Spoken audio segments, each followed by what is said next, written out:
What's up guys, welcome back to my YouTube channel again. Balik lagi sama gue, Iksan Julfikar. Ya, di video kali ini gue akan ngebahas kapan iPhone perlu istirahat. Nah, ternyata menurut gue ini bisa buat baterai health kalian jadi aman. So, apa aja tips dari gue ini? Simak video ini gak selesai, langsung aja check this out guys.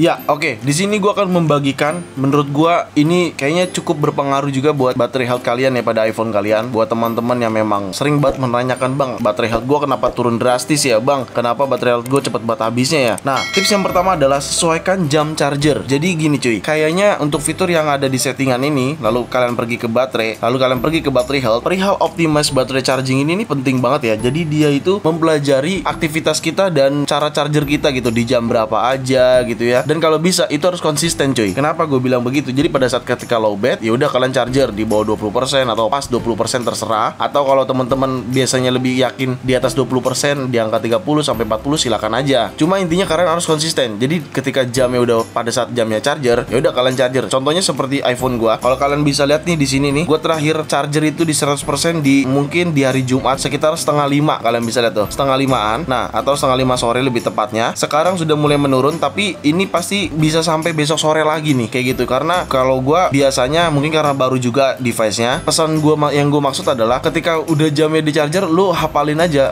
rutinitas jam charger lu. Ada kemungkinan di jam tersebut juga ketika pemakaian lu nggak terlalu terforsir atau biasa aja, ada kemungkinan lu akan charger di waktu yang sama, kayak gitu. Karena gua udah sempat beberapa hari terakhir itu ketika jam charger gua jam 1 malam itu, di video-video sebelumnya gue sering ngomong kalau gue charger di jam 1 malam terus, dan habisnya juga sampai malam lagi gitu, sampai mau jam 1 malam lagi, kayak gitu. Nah, tapi kemarin gue rubah karena gue nggak mau di jam 1 malam. Jadi rutinitasnya sengaja gue rubah, sengaja gue habisin lebih cepat biar dia bisa charger di awal gitu loh. Karena gue nggak mau tengah malam charger. Jadi intinya yang gue maksud, lo harus pahami jam charger lu, rutinitas saat charger lu, dan rutinitas pada saat lu cabut charger. Tentunya cabut charger di atas 80% sudah boleh dicabut. Di angka 90, 95 juga boleh. Gue biasanya antara 95, 98 dan bahkan 100. Kalau 100 tuh biasanya karena memang gue lagi nggak terlalu pakai iPhone gue, jadi gue tinggal aja charger dan gue nggak ngapa-ngapain dengan iPhone gue, kayak gitu. Biasanya gue kayak gitu. Tapi yang paling sering adalah di angka 90 sampai 98 kalau gue. Pokoknya lo harus apalin rutinitasnya itu. Dan bahkan gue sempet baca informasi atau artikel, atau bahkan ada juga teman-teman dari sini yang pernah DM gue, tapi gue lupa namanya siapa. Dia ngasih tahu rutinitas chargernya dia, dan ada notifikasinya ketika lu lupa charger di jam segitu, dia notifikasi gitu loh. Mungkin teman-teman ada yang ngalamin juga, bisa komen di bawah ya. Jadi ada notifikasi waktunya lu charger. Dia charger tuh setiap jam 8 pagi. Jadi ketika udah jam 8 pagi, ya waktunya dia charger. Dan bahkan ada notifikasinya, kayak gitu cuy. Lo harus hafalin rutinitas jam lo. Menurut gue itu kayaknya cukup berpengaruh ya. Memang gue juga nggak bisa jamin itu akan bisa berjalan dengan normal, karena ya selama iPhone digunakan, baterai health itu akan turun, kayak gitu. Itu udah pasti. Cuman setidaknya kita ada apa ya, ada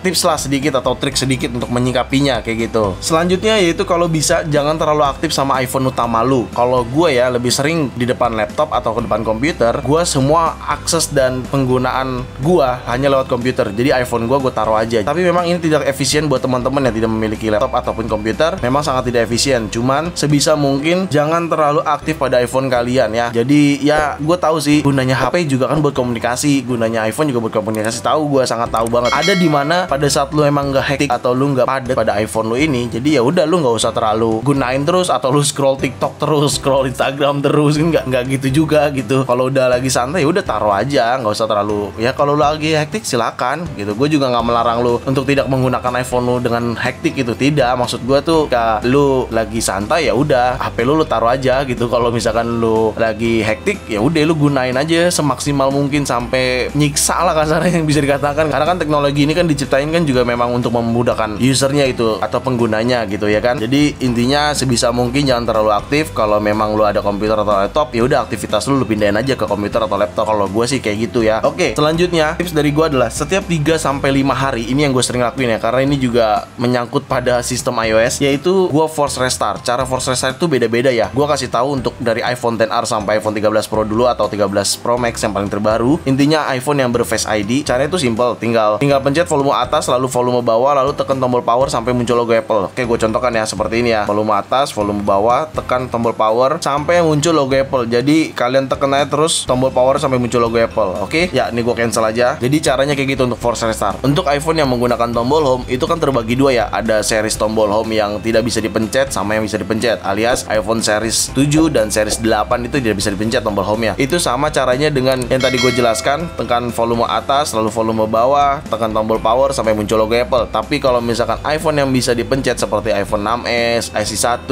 ya kan, iPhone 6 aja atau iPhone 5s, kalian tekan tombol power sama home buttonnya berbarengan sampai muncul logo Apple lalu kalian lepas kayak gitu. Oke, dipahami caranya ya. Dan cara itu kayaknya signifikan juga dan cukup membantu sistem kita juga untuk nge-refresh cache pada memori kayak gitu. Ya, selanjutnya adalah iPhone itu perlu di shutdown gak sih bang? Ya, perlu banget kalau memang ada di mana lu lagi tidak aktif dengan iPhone lu, ya udah. Contohnya di malam hari ya, ataupun hal-hal tertentu yang hari-hari tertentu atau jam-jam tertentu yang memang kalian sendiri yang bisa mengatur itu ya. Intinya perlu shutdown nggak? Shutdown aja nggak apa-apa. Tidak di shutdown pun tidak masalah. Gua pun juga jarang shutdown, tapi ada kalanya di mana someday gua kadang mau matiin iPhone, ya udah gua matiin aja. Tidak ada batasan waktu sih untuk shutdown. Cuman terserah perlu dimatiin atau enggak secara berkala. Menurut gua nggak juga kalau untuk shutdown, tapi intinya tetap perlu shutdown. Kalau misalkan lu mau shutdown seminggu sekali pada malam hari ya kan, lu cuma matiin, pagi lu nyalakan kembali kayak gitu. Terserah aja sih. Tapi ditanya perlu, ya perlu gitu. Yang namanya shutdown gitu. Oke? Dan yang terakhir, ini adalah bagian yang paling penting. Jujur banget, gunakan charger yang original Apple. So, mau lu Apple produk, pastikan Apple produk itu original. Ya, oke. Di sini gua menggunakan kabel original Apple, di mana ini USB-C to Lightning